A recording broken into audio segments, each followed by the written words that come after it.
What's good? What's good, everybody? Welcome back to another episode of The Urban Platform Speaks. Make sure to like and subscribe as you tune into the channel. Check out the content. Check out this content.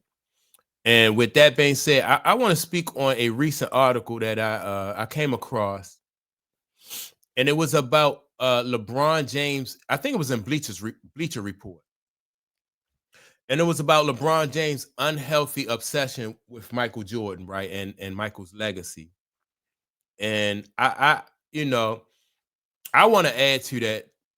I mean, I just want to speak on his unhealthy obsession because I think that from the very beginning, LeBron James was always chasing Michael Jordan's, chasing the ghost of Michael Jordan, which was very, I mean, it's hard to chase the ghost of Michael Jordan,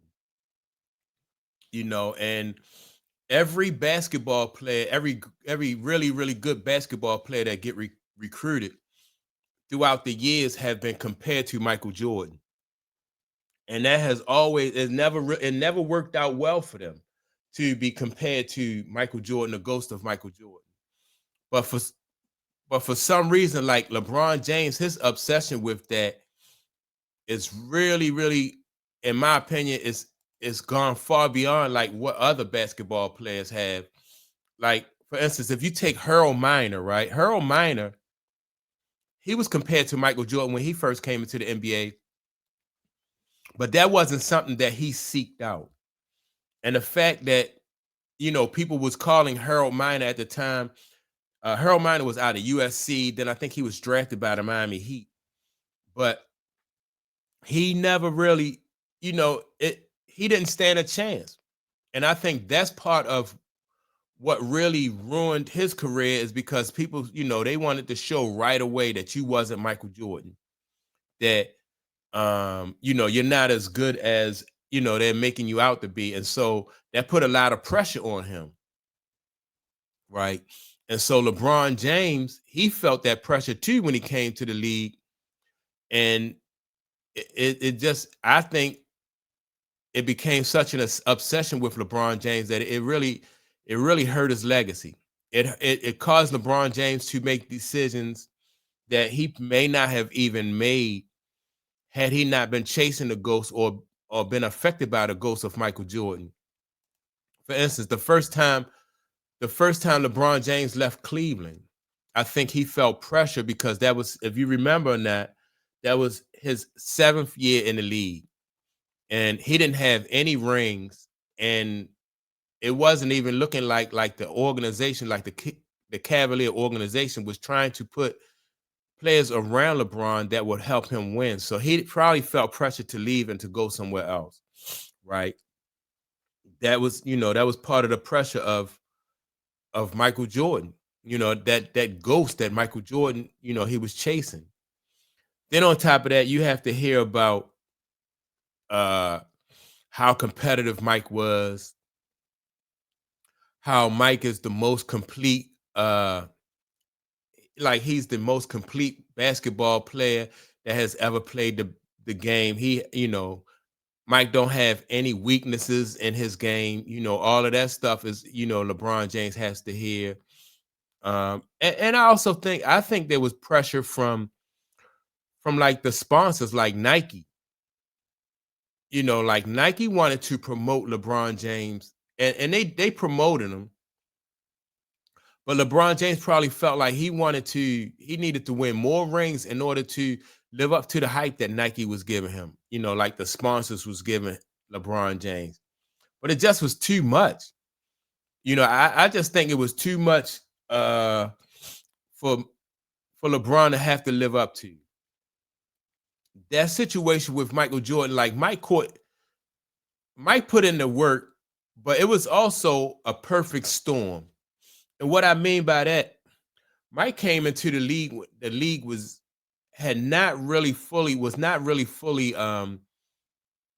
like international. So Mike was a part of that league growing from a national product to an international product.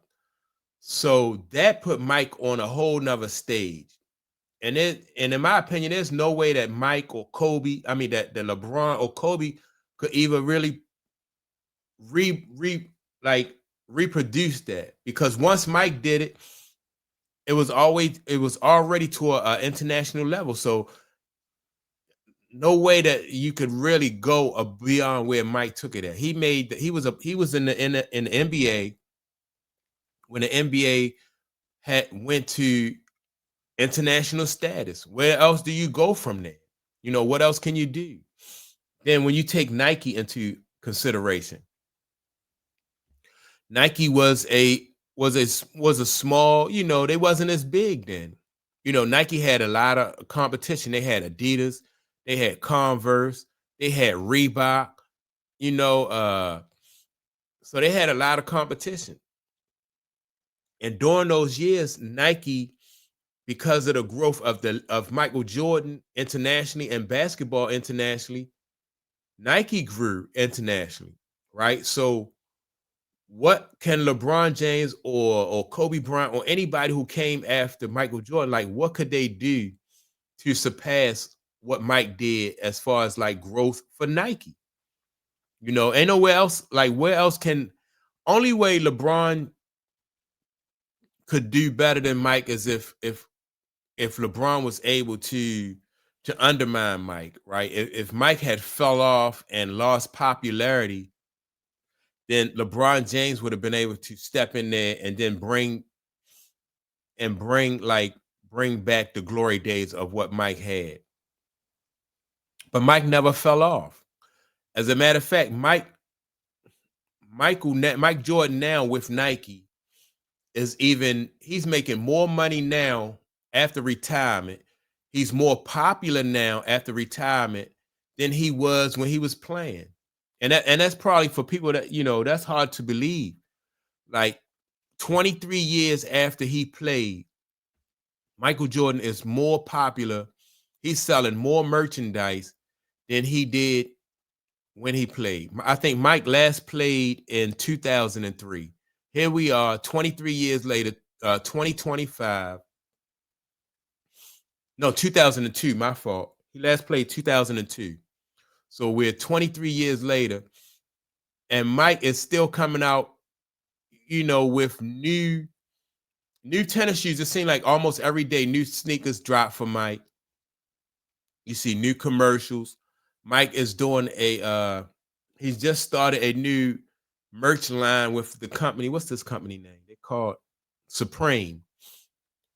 I did a video on that last week. He got a new merchandise line out with Supreme where they're selling jerseys, t-shirts, jerseys, sweatpants, hoodies, leather jackets, and stuff like that. So 23 years after retirement, Mike is even bigger now than he was. And he's bigger now than he was when he was in the league. He's selling more merchandise now than he was when he was in the league. Like when he was in the league, I think Mike was about like 6% of all tennis shoe sales. Now he's up to like around 12%. He's almost 50% of what Nike, of what Nike does. So